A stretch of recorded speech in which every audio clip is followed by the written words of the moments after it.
Connosco já temos o autor do livro O Fim da Inocência, Francisco Salgueiro. Uma salva de palmas, por favor. Salve, Francisco, estás a ver? Olá, Francisco. Olá, Francisco. Bem-vindo aqui ao curso. Obrigado. Olha, depois no final, com certeza que serás servido se gostas de sushi. Muito obrigado. Portanto, estás à vontade. Estás à vontade. Olha, Francisco, vens-nos cá falar sobre o teu livro, O Fim da Inocência. Eu não tive a oportunidade de ler, mas a Diana leu e disse maravilhas do livro. Ela é assim.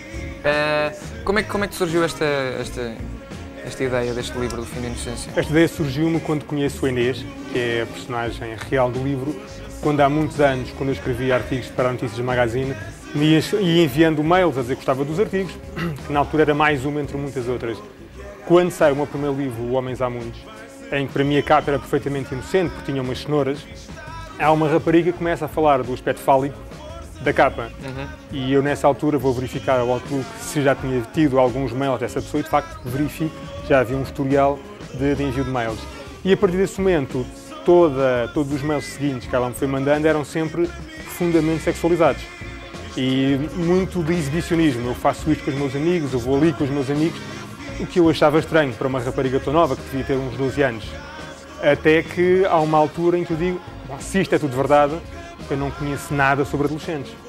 E eu na altura fazia aqui na SIC o Tempo dos Jogos, estava muito por dentro do que é que os adolescentes gostavam e achava estranho eu não conhecer aquilo.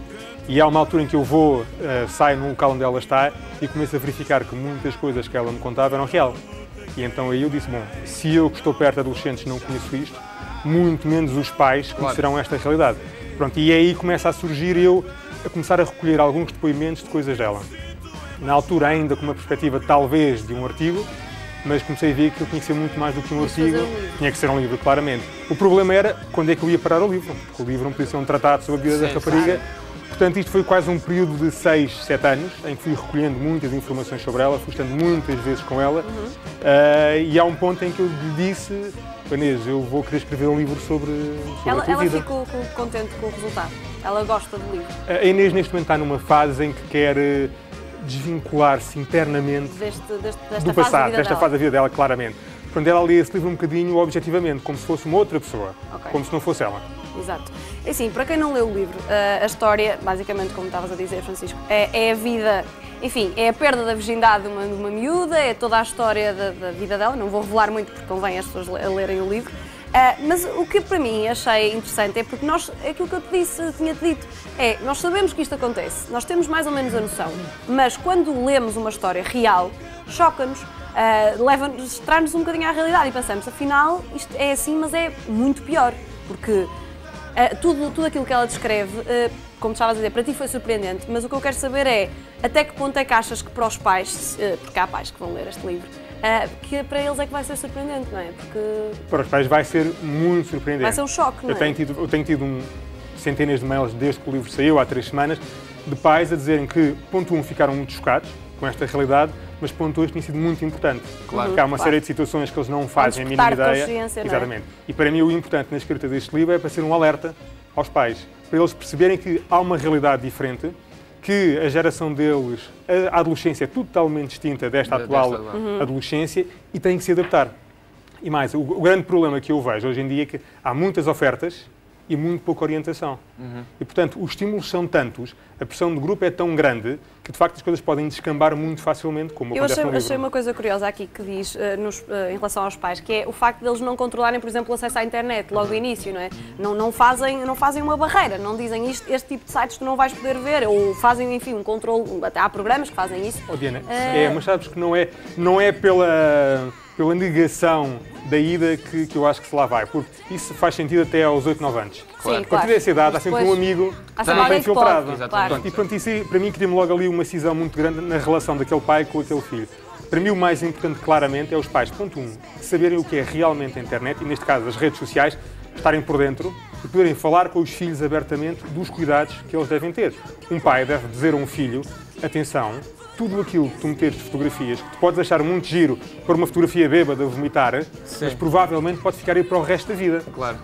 Ao contrário do que o Andy Warhol falava dos 15 minutos de fama que eram efêmeros, aqui são 15 megas de fama que podem ficar para sempre. Claro. E daqui a uns 20 anos a tu estás à procura de um emprego, e aquela fotografia pode vir acima. Sim, Portanto, são esse tipo de situações que os pais têm que estar atentos e falar com os filhos, prevenir com os filhos. E muitas vezes acham que nunca é com eles, que os filhos deles não são assim. De maneira nenhuma. Pois isso era uma coisa que eu te queria perguntar. Tu achas que os adolescentes, tendo em conta esta experiência que tiveste com a Inês, tu achas que isto é uma coisa generalizada, que os adolescentes hoje em dia são todos assim, ou que a maior parte são assim? Eu não te consigo dizer uma porcentagem. Aquilo que eu sei, por exemplo, quando eu vou à noite a Santos ou vou à noite a 24 de julho, vejo muitos milhares. Uns são em coma alcoólico, outros estão a caminhar para o coma alcoólico. Para o coma alcoólico, entre as outras substâncias que lá estarão, no meio de vários dealers que lá estão. Exato, porque não fala só, o alerta aqui não é só para a vida sexual dos adolescentes, é também para o álcool e também para as drogas, porque há de facto essas histórias, não é? Aqui, e estamos a falar de pessoas, a história da Inês no livro acaba aos 17 anos, portanto. Quer dizer, ela começou com 15, não é? Ou com 14. Ela começou mais cedo, ela perde a virgindade com aos 14 anos, começou a pensar muito seriamente nisso aos 12, 11, Sim, aos 10 já haviam vídeos porno na net, portanto... Porque, é tudo muito cedo, não é? É o grande problema hoje em dia, porque há uma sexualização cada vez mais cedo, os corpos cada vez estão preparados para ter relações sexuais mais cedo, mas as cabeças não estão a acompanhar. Claro. Mas depois, o que acontece é que tudo aquilo que envolve sejam os morangos com açúcar, sejam os Miley Cyrus, é altamente sexualizado. Exato. E eles querem ir mais longe. Então vão onde? Vão à internet e é muito fácil aceder a vídeos pornográficos na internet que por si só também estão cada vez mais violentos. Hoje em dia um filme pornográfico normal tem cenas de gagging, que é a indução do vómito através do sexo oral. Isto é normal. Portanto, estamos a falar que miúdos, desde muito cedo, vão ficar a ter na sua cabeça isto como orientação sexual, como orientação de vida. E depois, portanto, vão experimentar também aquilo. Enquanto não há nenhum pai a dizer atenção, cuidado. Claro. É uma questão também de responsabilização, porque os pais, se proibirem é pior, não é?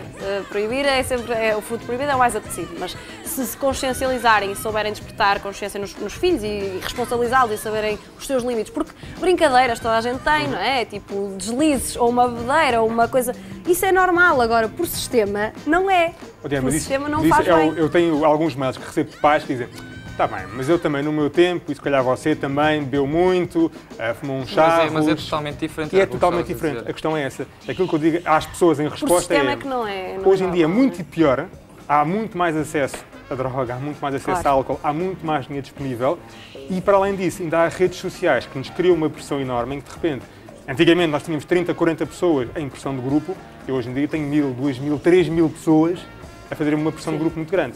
E achas que acontece este tipo de situações mais aqui na zona de Lisboa, porque o acesso às coisas é mais fácil? Eu tenho recebido vários mails também de adolescentes que dizem: eu conheço muitos casos como o da Inês e mais ainda, conheço pessoas que dizem que conheço muitos casos ainda piores do que o da Inês. Vários tratos sociais de várias partes do país.